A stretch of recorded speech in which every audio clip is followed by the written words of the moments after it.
안녕하십니까. 저는 원프리딕트에서 가디언 PDX와 서브스테이션의 PM을 맡고 있는 신재경입니다. 바쁘신 일정에도 오늘 세미나에 참석해 주신 여러분들께 진심으로 감사드립니다.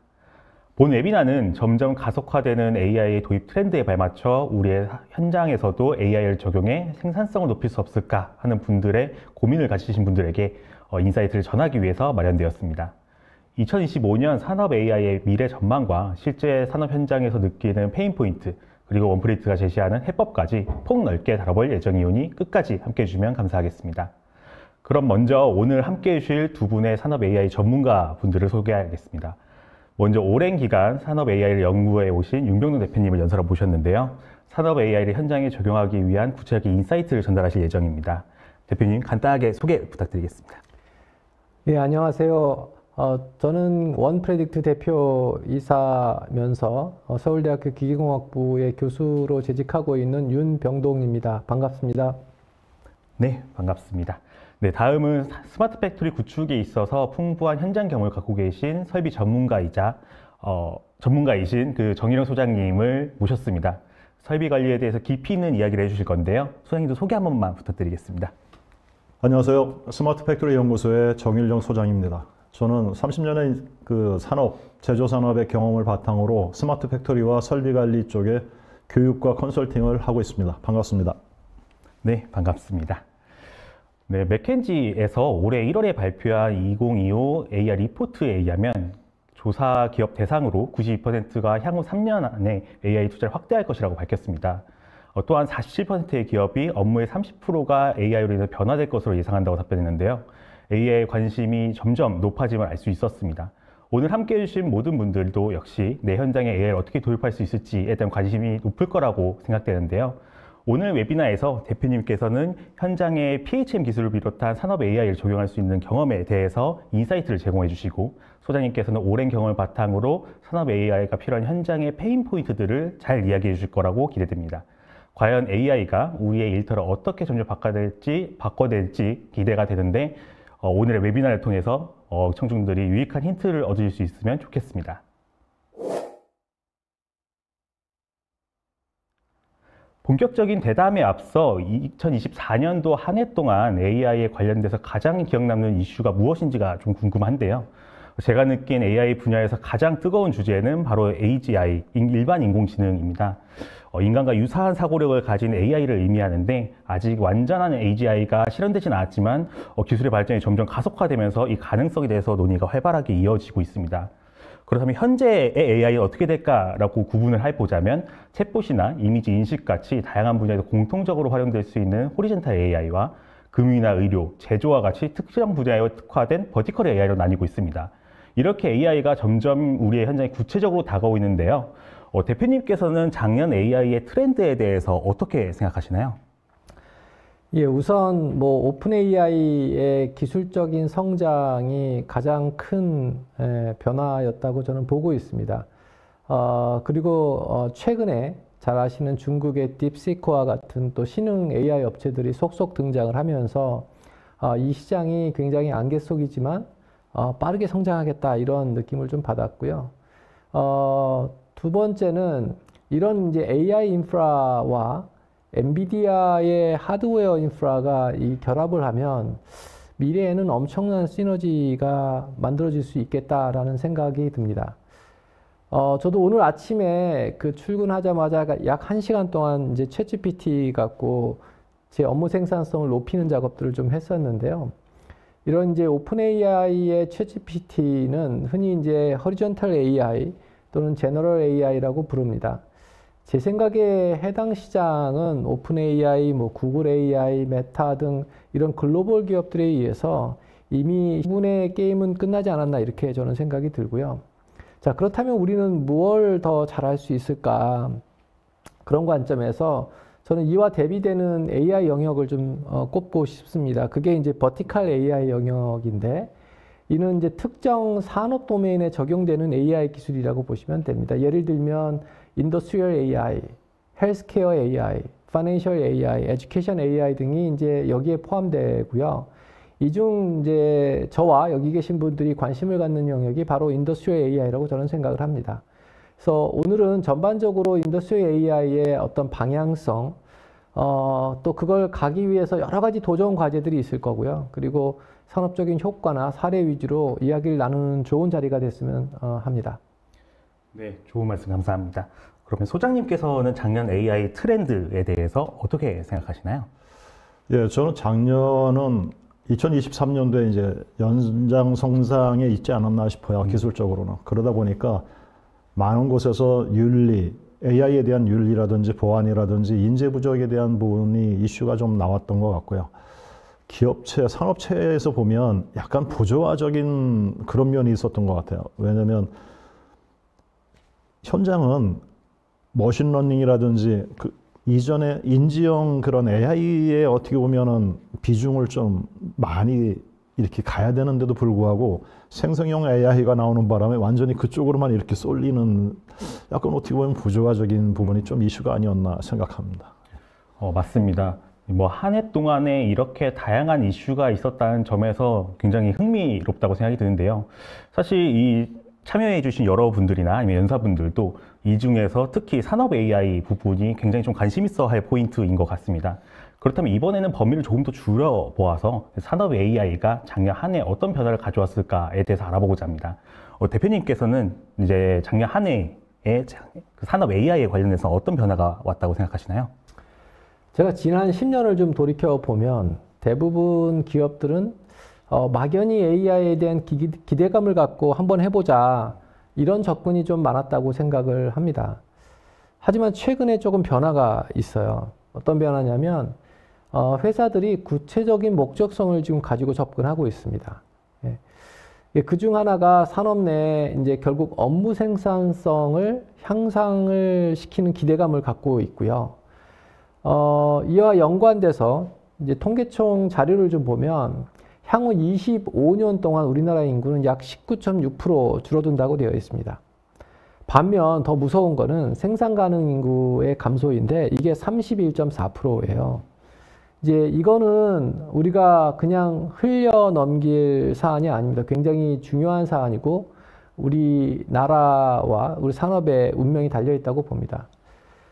또 하나의 문제가 있습니다. 그게 뭐냐면 산업 전문가 부재인데요. 이거는 진짜 떠오르는 산업 리스크 중에 하나라고 저는 생각을 합니다. 그래서 이러한 이유 때문에 경영층을 필두로 해서 DX나 또 이제 DT 조직에서는 이런 산업 AI를 활용해서 운영, 품질, 정비, 안전, 물류 등 이런 다양한 업무 영역에서 어떻게 생산성을 높일까 이런 점을 인식하기 시작했다고 저는 생각하고 이런 측면에서 저는 산업 AI가 지금 당장을 위한 준비가 아니라 앞으로 5년, 10년, 20년 뒤에 펼쳐질 우리 산업 환경의 변화 그리고 사회 환경의 어떤 변화를 고려해서 지금부터 준비를 철저히 해야 된다고 생각을 합니다.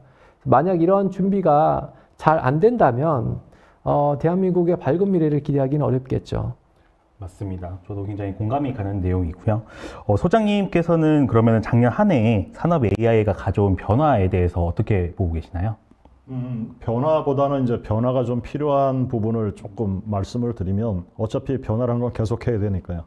좀 전에 말씀하신 것처럼 좀 단기가 아니라 중장기적인 미래를 어떻게 보면은 생각하는 그런 부분이 있어야 되는데 우리는 메타버스나 빅데이터가 들어왔을 때처럼 솔직히 어떤 새로운 기술이 어떤 역량과 변화를 우리한테 줄 것인가를 좀 이렇게 생각하고 그 다음에 접근 전략을 이렇게 수립을 해야 되는데 우리는 사용법만 먼저 배우고 그 다음에 전략을 세우려고 노력을 많이 하거든요. 역량과 변화보다. 그래서 어떻게 보면 새로운 기술이 나올 때마다 우린 전략만 수립하다 마는 그런 모습을 많이 보지 않았나 그런 거를 좀 변화했으면 좋겠다라는 생각을 많이 했었습니다. 네, 맞습니다.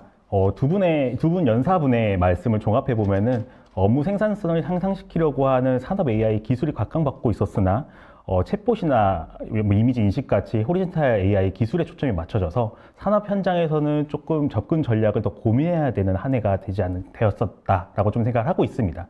그렇다면 이제 미래의 산업 AI는 어떤 흐름으로 발전할지 그리고 산업 현장의 페인 포인트는 무엇인지에 대해서 더 깊이 들어가 보도록 하겠습니다. 2025년을 포함한 미래에는 산업 AI를 위한 기업 간의 협업, 데이터의 표준화, 그리고 현장 도메인 지식에 대한 결합들이 굉장히 중요해질 것으로 생각됩니다.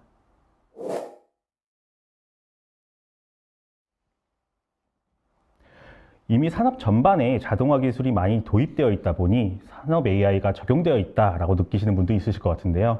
산업 AI는 어떤 배경에서 어떤 목적으로 도입되고 어떤 지향점을 가지고 있는지 알아볼 필요가 있다고 생각합니다. 이 부분에 대해서 소장님께서는 어떻게 생각하시나요?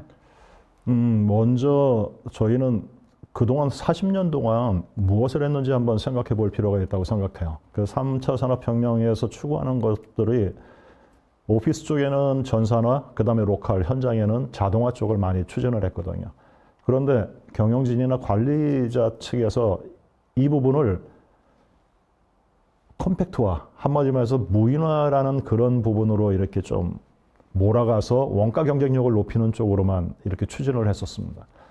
정말 이 진실된 그 목표와 목적이 무엇이었냐를 한번 생각해 보면 전산화와 자동화는 디지털화가 진짜 중요한 거였거든요. 아날로그를 디지털로 바꾼다는 그 자체는 어마어마한 변화였고 디지털로 바뀌는 순간 우리는 목표가 달라져요. 뭐 추적, 분석, 시뮬레이션을 할 수 있었거든요. 그러면 디지털, 그동안은 아날로그라 없었던 부분을 추적, 분석, 시뮬레이션을 통해서 재발 방지하고 생산성을 높이고 에너지를 줄이고 그 다음에 시뮬레이션을 통해서 미래를 예측함으로써 그걸 통해서 우리는 원가 경쟁력을 가야 되는 부분이 있었습니다. 그래서 산업 AI 부분 앞으로 미래는 이 3차 산업혁명의 전산화, 자동화의 디지털화의 그 세 가지 목표와 목적을 우리는 기반으로 좀 가야 될 필요가 있다고 생각합니다. 네, 맞습니다. 그러면은 이 부분에 대해서 대표님은 어떻게 생각하시는지 한번 이야기를 듣고 싶습니다. 산업 AI의 배경과 목적 그리고 어떤 지향점을 가지고 있는지 이야기 부탁드리겠습니다. 저도 정 소장님의 의견에 100분 동의합니다. 이게 가장 큰 배경은 결국은 업무의 생산성을 향상시키는 것이다 이렇게 보고 있고, 뭐 잘 아시다시피 그 산업 자동화는 1970, 80년대에 본격적으로 등장을 했습니다. 그 배경은 이제 작업자들의 반복적인 작업들을 자동화된 제어 로직으로 대체함으로써 그분들의 생산성을 높인 거였거든요. 그러면서 이제 동시에 현장 작업자들은 생산 라인에서 빠지는 대신 생산 관리, 품질 관리, 자산 관리, 물리 관리 등 더 생산적인 업무로 그분들의 역무가 전환됐다고 봅니다. 이제 향후에는 아까 말씀드린 이제 급격하게 생산 가능 인구가 줄어들 것이고 또 우리가 마주하는 산업 설비는 더 복잡하고 업무도 더 고도화될 것입니다. 이로 인해서 이제 자동화만으로는 생산성을 향상하기가 어렵다라고 저는 보고 있습니다. 그래서 이러한 상황적인 인식을 통해서 자동화는 앞으로 자율화로 패러다임 변화가 좀 필요하다고 보고 있고요. 그래야지만 지금 현재 우리 한 사람당의 생산성을 우리가 1이라고 본다면 2030년, 40년, 50년에는 그게 1.3, 1.5 이렇게 자꾸 증대돼야 된다고 보고요. 자, 그럼 이제 자동화 대비해서 자율화의 가장 큰 차이가 뭐냐? 가장 큰 차이는 산업인공지능 기술을 통해서 사람의 개입이 없이 산업 설비 스스로 이게 느끼는 거죠. 느끼고 머릿속으로 이렇게 사고하고 그다음에 행동으로 할 수 있는 기능을 갖게끔 만들어주는 거라고 봅니다. 요약하자면 결국 생산 가능 인구가 줄어들고 복잡해지는 산업 설비와 업무에도 불구하고 이 산업인공지능을 통해서 업무의 생산성을 극대화시킬 수가 있다고 봅니다. 그게 저는 지금 현재 우리가 처한 상황을 돌파할 수 있는 유일한 길이라고 봅니다. 네, 맞습니다. 디지털화로 인해서 늘어나는 데이터를 활용한 산업 AI로 이제 인구 감소를 해결하고 업무 생산성을 향상시키면서 자율화까지 가는 것으로 이해가 됩니다. 그렇다면 미래에는 산업 AI가 어떤 과제와 변화를 맞을지가 정말 궁금한데요. 향후 2025년 산업 AI가 직면하는 가장 큰 도전 과제가 무엇이며 이를 해결하기 위한 어떤 준비가 필요하다고 생각하는지 대표님의 의견부터 먼저 들어보겠습니다. 저는 정말 많은 회사를 만나봤습니다. 그리고 다양한 산업군을 접해봤고요. 대부분 회사들은요, 지금 AI 모델을 만드는 데 초점을 맞추고 있어요. 사실 그게 틀린 거는 아니지만 궁극적으로 우리가 가야 될 방향은 맞습니다. 하지만 저는 AI 모델을 구축하는 것보다 더 시급한 문제는 데이터 플랫폼을 잘 구축하는 거라고 생각합니다. 즉 양질의 데이터를 잘 확보할 수 있는 자동화된 플랫폼을 만드는 거죠. 예를 들면 데이터 취득, 저장, 이 관리하는 자동화된 체계가 지금 현재 필요하고요. 그래서 필요한 데이터를 빨리 확보하고 데이터를 표준화하고 데이터를 필요에 따라서 전처리하고 그리고 빠르고 자동화된 데이터 입출력 체계를 갖추는 거라고 봅니다. 그런 다음에 비로소 강력한 AI 모델이 구축될 수 있고요. 지금은 왠지 불안한 기초 위에 자꾸 건물을 지으려는 시도가 성급하게 진행된다고 보고 있습니다. 그래서 이제 한 가지 홍보를 하자면 저희 회사에서는 이미 이제 다양한 산업 도메인에 대한 이해를 바탕으로 아주 강건한 산업 데이터 플랫폼을 구축을 해왔고 그 다음에 산업 AI 파운데이션 모델을 구축한 경험이 있습니다. 그래서 국내에서는 유일하게 그 APM이라고 하죠. 산업 자산의 성능을 관리하는 상용 제품인 가디언 PDX를 출시했고 지금 성공적으로 비즈니스를 펼치고 있습니다. 그래서 이후에 조금 더 구체적인 이야기를 좀 드리도록 하겠습니다. 네, 감사합니다. 그러면 소장님께서는 2025년 산업 AI가 직면한 가장 큰 도전 과제와 이를 해결하기 위한 어떤 준비가 필요한지 답변 부탁드리겠습니다. 예, 이전에도 말씀드렸는데 3차 산업혁명의 뭐 자동화, 전산화를 말씀드렸었어요. 현장에서는 많은 그런 기술들이 지금도 들어와 있는 데가 많고, 뭐 이제 중소기업 같은 경우에는 그런 아직 그 기술 수준은 좀 열악하지만 중견기업 이상에서는 많은 부분이 이렇게 진척되어 있다고 생각해요. 그런데 아무리 많은 그런 기술과 솔루션이 있어도 많은 기술과 솔루션에서 많은 데이터가 이렇게 뿜어져 나와도 우리는 조정실을 한번 보면 사람과 사람 간의 커뮤니케이션은 로그 시트로 한다는 거죠. 한마디로 해서 중환자실에 많은 그런 설비들이 그 환자의 상태를 실시간으로 얘기를 해도 의사와 간호사는 오직 로그 시트로만 본다라는 거는 무엇인가? 뭔가 우리가 해야 될 과제 중요한 걸 뭔가 빠뜨리고 있지 않느냐라는 거죠. 그래서 항상 보면 왜라는 부분을 다시 한번 생각해 볼 필요가 있다라고 생각합니다. 맞습니다. 두 분의 말씀을 종합해 봤을 때 저희가 가지고 있는 양질의 데이터를 확보하고 활용할 수 있는 데이터 통합관리 체계가 먼저 기반이 돼야 될 것 같다라는 것이 2025년 산업 AI 발전 핵심 과제가 될 것으로 보입니다. 이어서 이런 양질의 데이터를 확보하거나 통합관리 체계를 구축을 잘하기 위해서 기업 간의 협업과 표준화는 어떤 방향으로 진행해야 될지가 궁금해집니다. 그러면 산업 AI 발전을 위해서 기업 간의 협업이나 표준화는 어떤 방식으로 이루어질 것 같은지 소장님의 의견 한번 들어보겠습니다. 저는 먼저 협업에 대해서는 공급 기업과 수요 기업에 좀 이렇게 분리를 좀 생각하고요. 공급 기업 같은 경우에는 저는 딥시크의 그 량원평 창업자, 그 개발자이자 창업자인 그 분의 철학을 굉장히 마음에 이번에 들었어요. 왜냐하면 그분은 중국이라는 거를 생각도 했어요. 왜냐하면 미국에 의해서 중국은 2위를 지금 가고 있지만 미국을 뛰어넘겠다는 생각에서 오픈 혁명을 이루지 않았습니까? 뭐 미국은 그 전부터 오픈되어 있는 데가 많았어요. 개발자 같은 경우에는 실리콘밸리 같은 데 커뮤니티 같은 거. 그렇지만 중국도 보면 항저우에도 이제 그런 커뮤니티가 굉장히 많다라는 거죠. 그거는 일단 자국 내에서의 기술 수준, 여러 가지 수준을 경쟁사가 아니라 하나로 해서 높인다는 거거든요. 그래서 공급사는 그런 커뮤니티에 대한 부분이 좀 있었으면 좋겠다라는 생각 들고요. 그렇지만 수요사를 봤을 때는 협업과 표준화는 많은 제약이 있을 거다 생각하고요. 어차피 경쟁을 하는 입장에서 자신의 위크 포인트를 노출할 수는 없는 거거든요. 나의 고질적인 병을 고쳐야지만 내가 원가 경쟁을 높인다고 해서 경쟁의 우위에 쓴다면 그거를 과연 노출할 수 있을까요? 스마트 팩토리도 마찬가지고 산업 AI도 마찬가지고 그런 부분에 필요한 거거든요. 그래서 표준화나 협업은 공급사와 수요사가 약간 좀 다른 쪽으로 가는 게 맞지 않겠나 하는 생각을 해봤습니다. 맞습니다. 그럼 대표님께서는 이런 산업 AI가 발전하기 위해서 기업 간의 협업이나 표준화가 어떤 방식으로 이루어질 것 같으신가요? 네, 지금 이제 말씀해 주신 협업은 저는 이제 그 공급 기업과 이제 수요 기업 사이의 협업으로 이해를 했고요. 최근에 제가 많은 기업들하고 이제 커뮤니케이션을 하면서 느낀 바는 이게 공급 기업과 협업, 협업하는 게 수요기업 입장에서 보면 쉽지 않은 측면이 있다. 근데 그 이유가 뭐냐를 쳐다보면 공급기업은 데이터에 대한 레디니스가 좀 떨어지고, 그러니까 수요기업은 데이터에 대한 레디니스가 좀 떨어진다. 그게 결국은 이제 산업 데이터 플랫폼이 부재한 상황이라고 저는 보고 있습니다.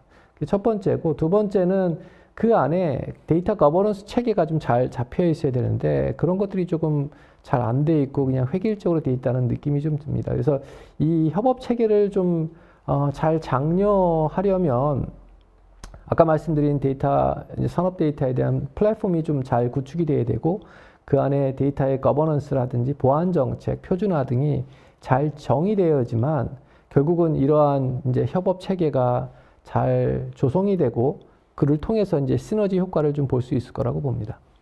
맞습니다. 네. 쉽지는 않겠지만 미래를 위해서 소통 가능한 형태의 데이터의 보안이나 거버넌스를 정의할 수 있는 데이터 관리 체계를 마련해야지 향후에 산업 AI를 도입함으로 인해서도 수요기업과 공급기업 모두가 효율적으로 사용할 수 있게 될 것으로 기대됩니다. 네, 이상으로 산업 AI의 미래에 대해서의 논의를 마치고 좀 더 나아가 실제 산업 현장의 페인 포인트와 니즈에 대해서 이야기 나누도록 하겠습니다.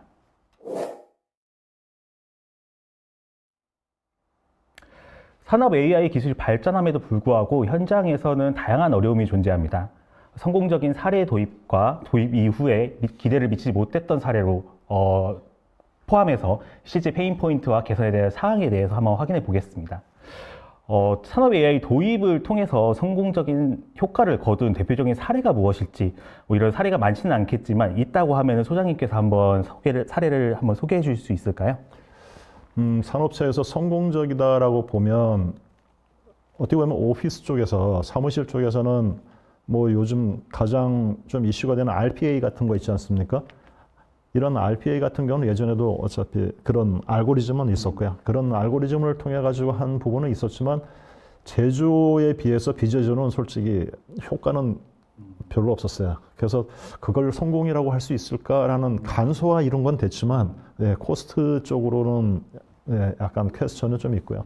그 외에는 운전 쪽에, 운전 예측 모델 쪽에는 굉장히 성공 사례가 있다고 생각을 해요.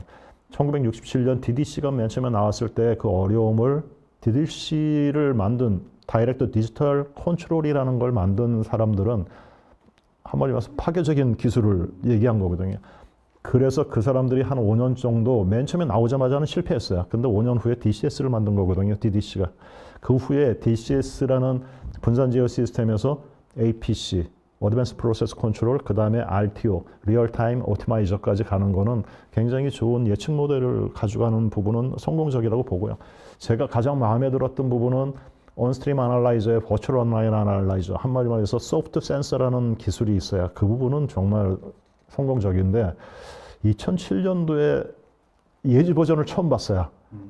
그것도 AI의 머신러닝을 탑재한 부분인데 아직까지도 성공이다라고 생각하는 그렇게 큰 성공을 얘기하는 건 아직까지 좀 보지는 못했어요. 그런 부분이 설비관리 쪽에는 좀 아쉬웠던 부분이고요. 성공 사례는 운전 쪽에는 굉장히 있었다고 생각합니다. 네, 맞습니다. 뭐 자동화나 이런 것들이 가장 우선시 되다 보니까 그런 쪽에 좀 레퍼런스가 현장에서는 좀 많았을 것 같은데요. 오히려 약간 다양한 기업을 대상으로 설비에 대한 솔루션을 제공해 본 대표님께서는 다른 경험을 얘기해 줄 수 있을 것 같습니다. 예, 아까 초반에 좀 말씀드린 사항인데 지난 10여 년 동안 이제 보면 목적성 없이 한번 해보자라는 이제 시도가 많았거든요. 그러다 보니까 아무래도 성공 사례가 좀 적을 수밖에 없었고 최근 들어서는 말씀드린 바와 같이 굉장히 뚜렷한 목적성을 갖고 접근하는 경우가 많습니다. 그러다 보니까 이제 점점 그 사례가 많이 발굴되고 있고 저희 회사 같은 경우는 지난 1년 동안 이제 배터리 제조사와 같이 일을 하면서 한 약 180건 정도의 유즈 케이스가 발굴이 됐고요. 그게 비용적으로 보면 한 90억 정도의 경제적인 효과가 있었습니다. 그래서 굉장히 큰 효과라고 자부하고 있고, 조금 더 자세히 말씀을 드리면, 저희가 이제 그 제조사 이제 설비 내 그 수백 개 정도의 센서 노드에서 오는 OT나 IT 데이터를 이제 저희가 체계적으로 그리고 효율적으로 획득하는 데이터 플랫폼이 이제 구축이 됐고, 그 이후에 이제 그 데이터를 잘 분석을 해서 실시간으로 품질 불량을 사전에 예측하고 또 정비가 있으면 오정비가 없는지를 빠르게 탐지하고 개선을 하고 그리고 이제 설비 이상을 예측해서 이제 뭐 전반적으로 업무의 생산성을 극대화하는 이런 작업들을 저희가 진행을 했고요. 그런 업무 생산성 외에도 뭐 발전사, 정유사, 오일가스사에서는 저희가 다수의 불시 고장들을 예측을 했습니다. 그래서 지난 3개월 동안도 산업용 모터의 화재 예측을 한 사례, 뭐 터빈 설비의 과진동 예측, 그다음에 기동 정지 상황에서의 터빈 이상 예측, 그리고 유입식 변압기에서의 대형 화재 사고를 막은 사례들이 있습니다. 그래서 조만간 저희가 이제 이런 이야기들을 링크드인 계정을 통해서 성공적인 유즈 케이스를 공유드릴 예정입니다. 그래서 저희 링크드인을 잘 찾아봐 주시기 바라고요.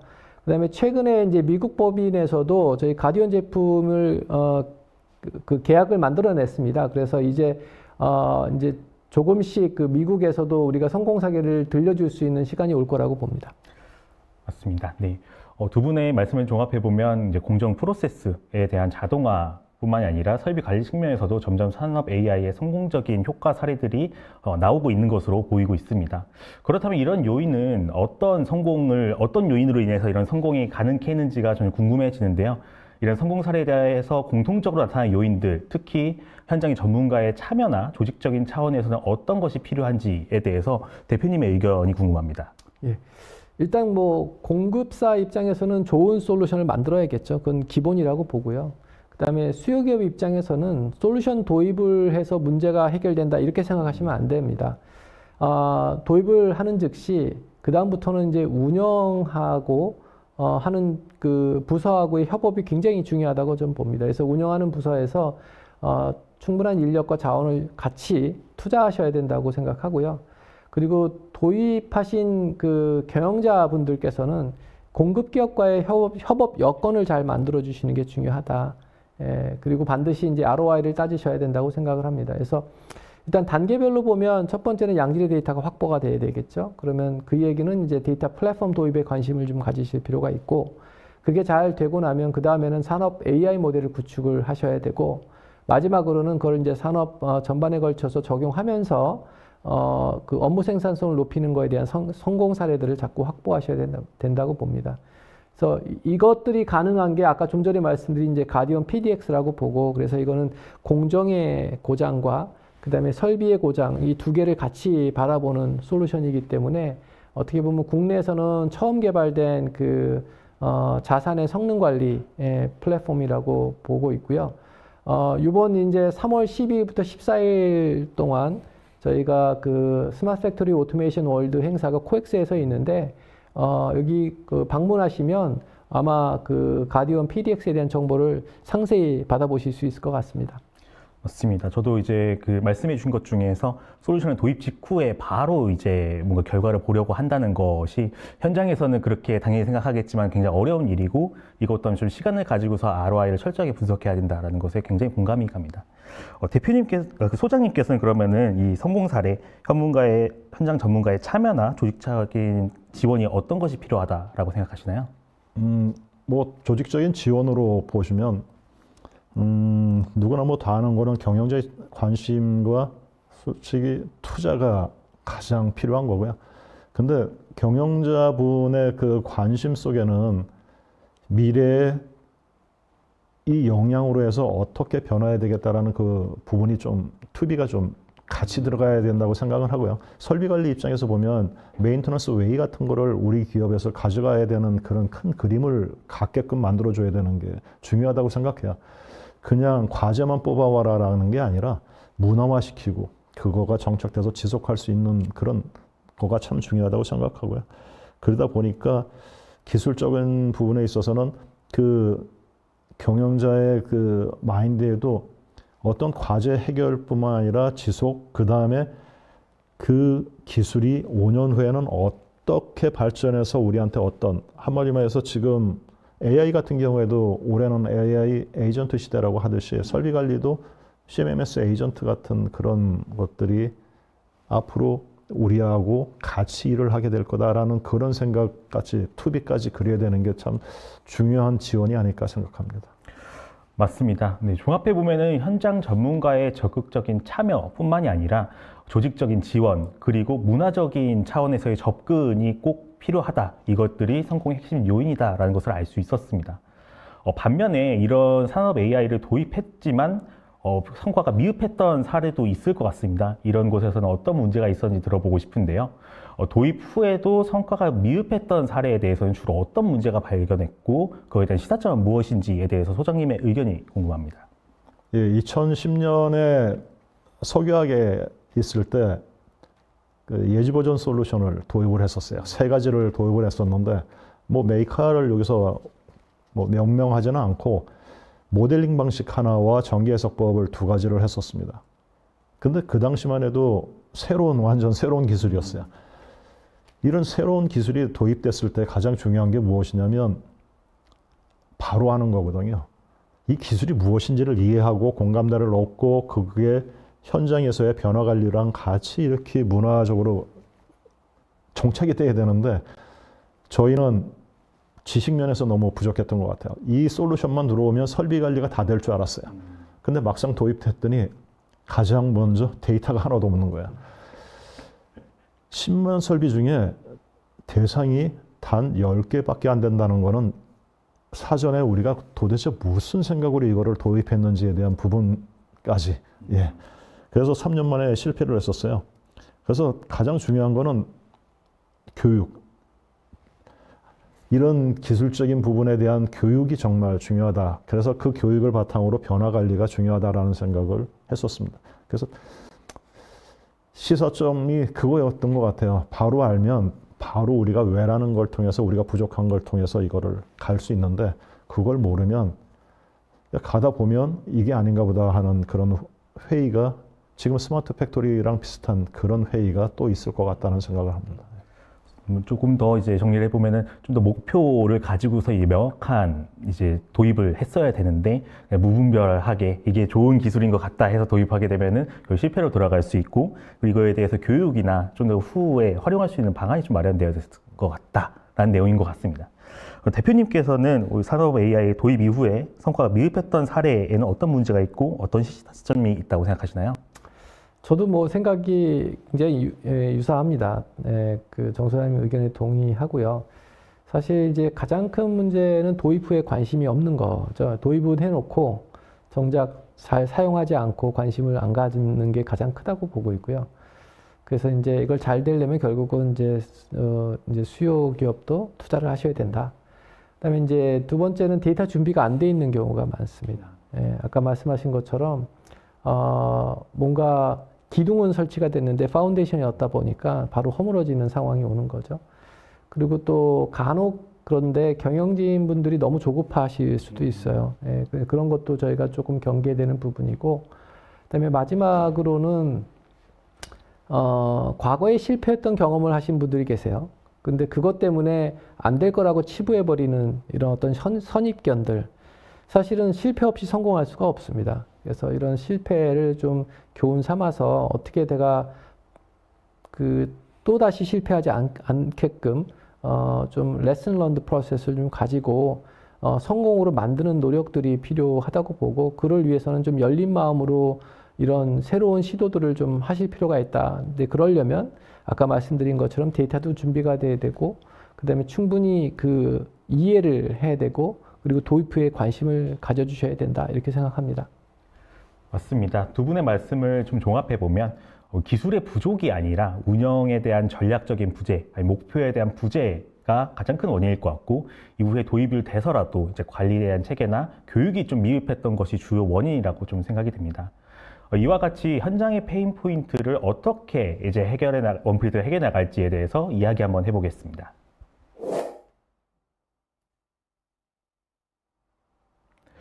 이전 주제에 덧붙여서 하는 이야기지만 저도 이제 원필트에서 가디언 PDX와 서브스테이션에 대한 PM으로 역임하면서 솔루션을 납품하고 직접 현장 담당자에게 좀 이야기를 좀 많이 나누어 봤었는데요.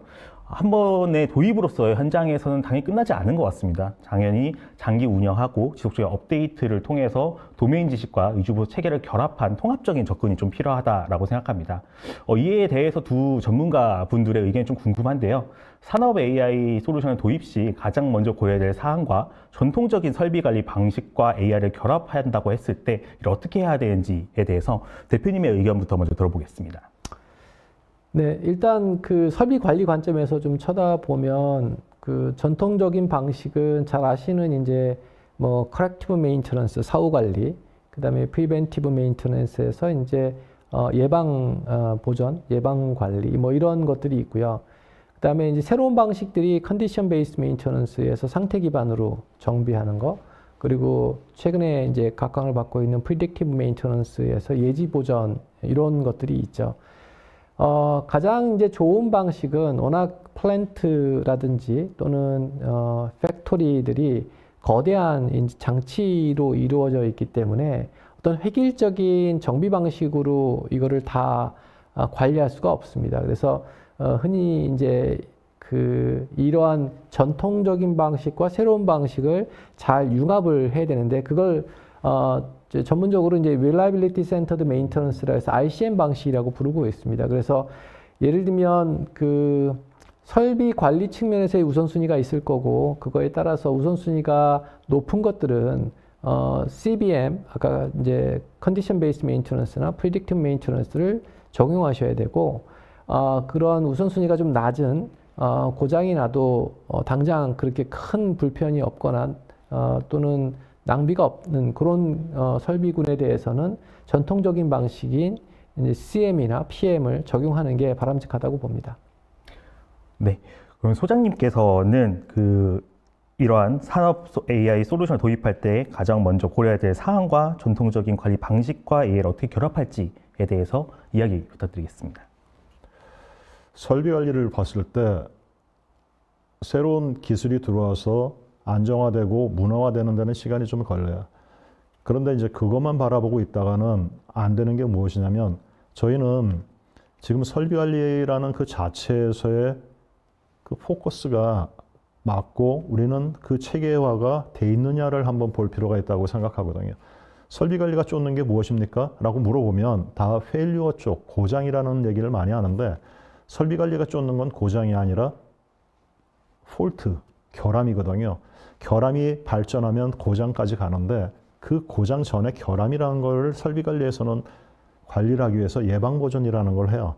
그런데 예방 보전을 우린 잘하고 있나? 라는 거예요. 분명히 예방 보전을 잘하면 일상 보전이라는 게 줄고 정비비가 줄고 정비부서의 인력들이 여유가 좀 많아야 돼요. 그런데 가보면 다 바빠요. 왜 그러냐라는 거죠.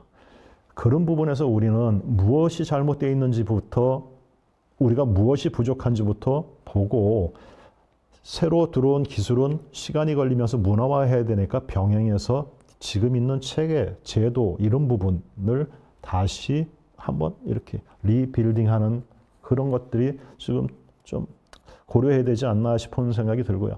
또 한 가지는 우리가 빅데이터를 했을 때 무슨 접근을 했냐면 데이터 사이언티스트 만드는 접근을 많이 했어요. 정말 중요한 게 무엇이냐라는 거죠. 빅데이터는 분석이 있고 인사이트가 있고 시행이라는 부분이 있거든요. 그래서 분석이라는 부분을 보면 뭐 수집부터 이렇게 해서 시각화까지의 그런 절차가 있는데 이 부분은 누가 하느냐? 데이터 사이언티스트가 하는 게 맞아요. 그런데 과연 데이터 사이언티스트를 우리 직원으로 육성해서 접근할 수 있느냐? 그러면 전문가라는 게 필요 없거든요. 그 전문가들은 4, 5년의 경험을 가지고 있는데 우리는 30일 만에 속성으로 해가지고 전문가를 만드는 쪽으로 해서 데이터 사이언티스트를 접근했다는 거죠. 우리가 필요한 게 무엇이냐? 우리는 데이터 사이언티스트가 아니라 문제를 발견하고 이 문제의 기술이 빅데이터다라는 거를 알고 빅데이터 전문가를 섭외해서 분석시켜서 거기서 나온 거를 인사이트를 얻어서 품위에서 시행까지 하는 의사결정자라는 거가 정말 필요한 거거든요. 산업 AI도 지금 보면 의사결정자라는 그 역할을 할 수 있는 사람을 기업에서는 육성해야 된다고 저는 생각하고요.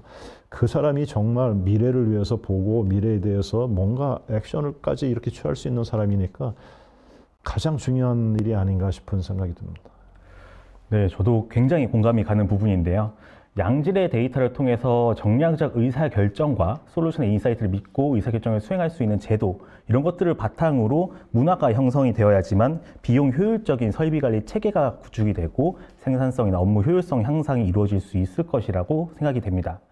그렇다면은 원플리트의 통합 솔루션이 현장에서 어떻게 이점으로 가져가고 어떤 것을 제공하는지에 대해서 한번 알아보겠습니다. 원플리트의 솔루션은 특정 설비에서 인사이트를 주는 PDM 솔루션뿐만 아니라 통합적인 설비 관리를 위한 가디언 PDX라는 제품도 제공을 하고 있습니다. 솔루션들에 대한 간단한 소개와 현장에서 제공하는 이점에 대해서 대표님께서 한번 설명 부탁드리겠습니다. 네. 뭐 크게 저희 제품은 이제 PDM, 아까 Predictive Maintenance 하는 제품인 가디언 터보, 모터, सब스테이션 이 세 가지 솔루션이 존재합니다. 이 세 솔루션들은 설비 단위에 적용되는 솔루션이고요. 반면에 이제 가디언 PDX라는 제품은 제조 공정 단위나 또는 공장에 적용되는 자산 성능 관리하는 제품이라고 보시면 되고요.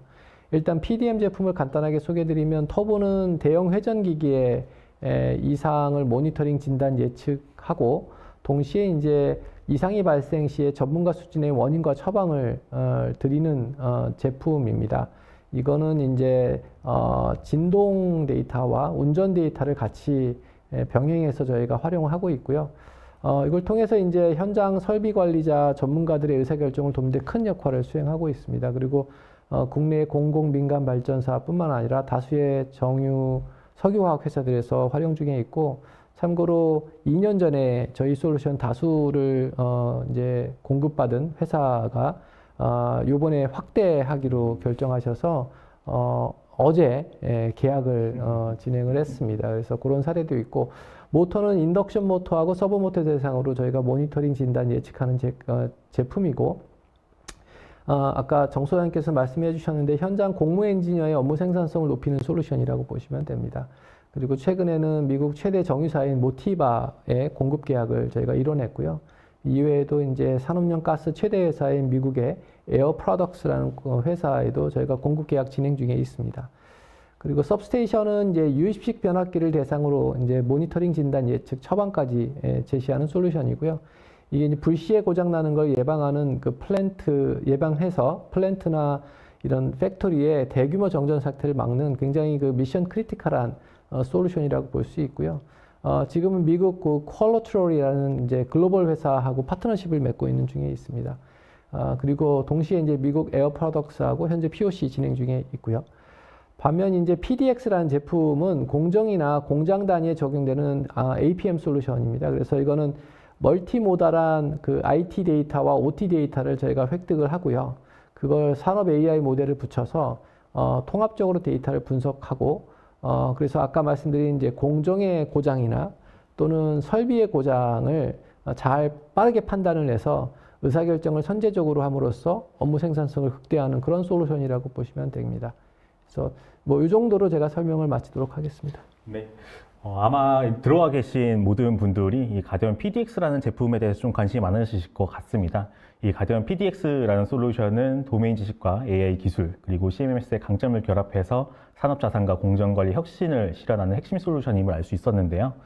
이로써 원플레이트가 제시하는 해법에 관한 논의를 마치도록 하겠습니다. 네, 이렇게 세 가지 대주제에 대해서 이야기를 나눠봤는데요. 지금까지 함께 해주고 계신 모든 분들께 감사 말씀드리고 이어서 Q&A 세션을 가져보도록 하겠습니다. 먼저 본 세미나에 등록을 하면서 먼저 남겨주셨던 질문에 대해서 몇 개 소개를 하고 채팅을 통해 들어온 실시간 질문들을 최대한 답변 드려보도록 하겠습니다.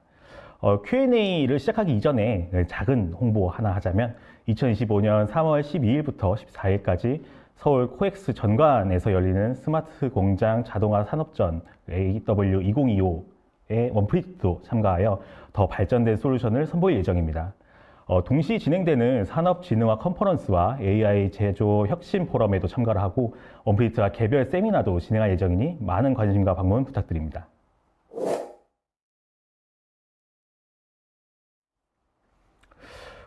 먼저 웨비나 등록 시에 사전에 남겨주신 질문입니다. APM 특성상 성과를 측정할 수 있는 척도를 마련하기가 굉장히 어렵습니다. 고장을 잡아내면 그 고장이 미래에 어떤 피해를 끼칠지 알 수가 없어서 어떤 성과를 나타내는지 알 수가 없고 고장이 날 시에 왜 막지 못했냐라는 원성을 듣기 마련인데요. 기계나 전기, AI가 집약된 기술이 더더욱 빛날 수 있게 성과를 측정할 수 있는 척도를 알고 싶습니다. 라는 질문을 주셨습니다. 이거에 관련돼서 대표님부터 어떻게 이런 척도를 가져가면 좋을지에 대해서 의견 부탁드리겠습니다. 네, 굉장히 좋은 질문이세요. 그리고 현실적이고요. 사실 이제 이 PDM 솔루션을 도입하시는 분들이 가장 꽂혀 있는 게 뭐냐면 고장을 잡을 수 있어? 어떻게 잡어? 뭐 얼마나 잡았어? 잘 잡았어? 뭐 이런 거에 꽂혀 있는데 사실 이거는 굉장히 그 빙산의 일각이라고 저는 보고 있고 궁극적으로 우리가 따져봐야 될 거는 업무 생산성입니다. 그래서 각자 업무 영역에서 내가 줄어드는 시간과 줄어드는 비용, 줄어든 자원화에서 내가 동일하거나 또는 늘어난 업무를 소화할 수 있어야 된다고 보고요. 이에 대한 평가 척도를 구성해야 된다고 생각합니다. 예를 들자면 제조 분야에서는 OEE, 그러니까 Overall Equipment Effectiveness라고 해서 이제 종합 설비 효율 같은 지표들이 있습니다. 이런 지표들을 어떻게 보면 종합적인 지표로 좀 활용하시고, 그다음에 각자 업무의 특수성이 있습니다. 뭐 예를 들면 품질을 보시는 분, 정비하시는 분, 그다음에 물류 관리하시는 분, 이런 분들 입장에서는 업무별로 그 정량적인 지표를 좀 만들어서 그 지표들을 좀 관리할 필요가 있다고 봅니다. 맞습니다. 그러면은 소장님께서는 이 질문에 대해서 어떻게 생각하시나요? 예, 저도 OE에 대한 부분은 굉장히 강조하고 찬성하는 입장이거든요. 그런데 이제 OE가 1990년도에 국내에서는 기업들한테 굉장히 소개가 많이 됐었어요. 그래서 기업들이 벤치마킹을 통해서 OE를 하려고 노력을 했는데 문제가 뭐냐면 OE는 성능 가동률, 시간 가동률, 양품률이라는 걸 곱하다 보면 85점 넘기가 정말 어려워요. 그런데 국내 경영진, 사장님 같은 경우에 저희 85점입니다 라면 100점을 우리는 항상 잘했다 생각하는 입장에서는 한 방 얻어 터지는 경우가 많았어요. 그러다 보니까 많은 분들이 이거를 보고를 못해요. 그러다 보니까 관리 지표에서 빼버리기 시작한 게 90년도 말부터였어요. 그래서 OE는 외국에서는 많이 쓰지만 국내에서는 바르게 쓰는 데는 거의 없다라고 저는 보고 있어요. 그런데 써야 돼요. 왜? OE는 그 안에 7대 손실이라고도 얘기하고 8대 손실이라고 얘기하는 부분이 공정과 설비, 그 다음에 5가지의 밸류 체인이 그 안에 들어 있어요. 그래서 로스를 줄여나가면 우리는 어디에 성과가 어디 있냐면 코스트 레포트에 있거든요. 솔직히 우리 원가 경쟁력을 높인다는 건 돈 벌기 위해서 하는 거지 뭐 남 좋은 일을 시키는 게 아니잖아요. 그래서 코스트 레포트에 결과가 나오게끔 할 수 있는 건 OE 관리하는 게 굉장히 좋은 방법이라고 저도 생각합니다. 맞습니다. 저도 굉장히 공감이 가고요. 이야기 주신 것처럼 산업 AI와 같이 좀 정량적으로 뭔가 평가할 수 없는 지표를 OE를 통해서 설비 종합 효율을 통해서 관리를 하게 되면은 조금 더 컨센서스를 이루고 효율적으로 가져갈 수 있지 않을까라는 내용에 굉장히 공감이 갑니다. 네, 다음도 사전 질문인데요. 설비 관리 방법에 질문이 많이 들어왔는데 가장 문의가 많았던 것은 산업용 모터에 대한 효율적인 관리 방법에 있었습니다. 이 부분 현장에 대한 전문가이신 소장님께서 답변을 주시면 좋을 것 같습니다. 일반적으로 설비라고 하면 이제 특성 곡선을 관리를 하는데 그게 뭐냐면 욕조 곡선, 베스 튜브거든요. 초기에 고장이 많다가 어느 순간이 되면 안정화가 되면 랜덤 우발 고장 구간이 있고 그 다음에 마지막에 마모가 좀 시작되는 부분, 얼화가 시작되는 부분부터 마모 고장 구간이라고 해서 고장이 늘어나요.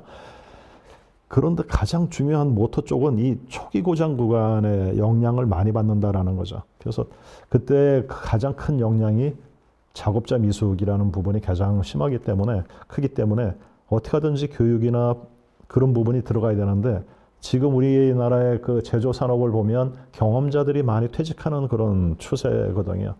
그러다 보니까 이런 부분 어떻게 보면 메인터넌스 품질적인 부분이 스킬적인 부분이 가장 지금 떨어지는 부분이라 이런 부분을 빨리 보강해 주는 게 좋다라는 생각이 있고요. 또 한 가지는 펌프를 하나 예를 들면 펌프에 청소를 왜 합니까? 라는 질문을 한번 드리고 싶어요. 펌프 청소 왜 해야지? 라는 거예요. 그거는 펌프가 들어오지면 뭐 어때라는 거부터 우리가 생각해 볼 필요가 있거든요. 설비 관리를 우리가 왜 하냐? CMMS를 우리 왜 합니까? 라고 얘기하면 뭐 이력 관리라고 얘기해요. 예, 맞는 말이에요. 그렇지만 그 이력 관리에서 무엇을 얻기 위해서 하겠습니까? 라는 거예요. 무엇이냐면 공정이나 설비의 위크 포인트를 찾기 위해서 우리는 CMMS를 하거든요. 한마디로 해서 펌프에 청소를 왜 합니까? 펌프의 위크 포인트를 찾기 위해서 우리는 청소를 하는 거예요. 그럼 청소하고 위크 포인트하고 무슨 상관관계가 있냐라는 거죠. 펌프는 무엇이 위크 포인트냐면 압이 떨어짐으로써 A라는 곳에서 B라는 곳으로 전송을 못 시키는 거거든요. 그 압이 떨어지는 가장 큰 요인이 뭐예요? 리크예요. 리크를 더러운 상태에서는 리크를 비주얼 인스펙션 할 수가 없어요. 그러다 보니까 깨끗하게 청소를 하는 거거든요. 그런데 우리는 청소를 하면서 무엇을 하냐면 설비에 가까이 가다 보니까 설비에서 외치는 소리를 들을 수 있어요. 어디가 풀렸다든지 아니면 베어링이 소리가 난다든지 이런 것들이 뭐예요?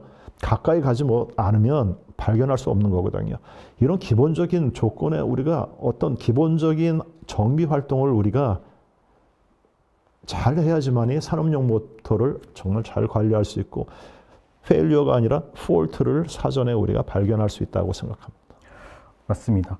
조금 더 제 의견도 같이 보자면 이제 전문가들이 많이 은퇴를 하면서 이제 전문성이 떨어지는 상황에서 이 위크 포인트를 잘 찾기 위해서는 이것을 대체해 줄 수 있는 솔루션들이 뒷받쳐져야 되고 이런 인사이트들을 통해서 관리하는 방식과 문화가 좀 필요할 것 같다라는 생각도 듭니다. 이제부터는 좀 이제 실시간으로 들어온 답변드리게 될 것 같은데요. 가디언 PDX는 어떻게 산업자산과 공정을 혁신적으로 관리하나요? 라는 질문을 주셨는데, 이 부분은 대표님께서 설명을 해주실 수 있을 것 같습니다. 네, 아까 말씀드린 것처럼 이제 가디언 PDX는 그 OT, IT 데이터를 다 받고요.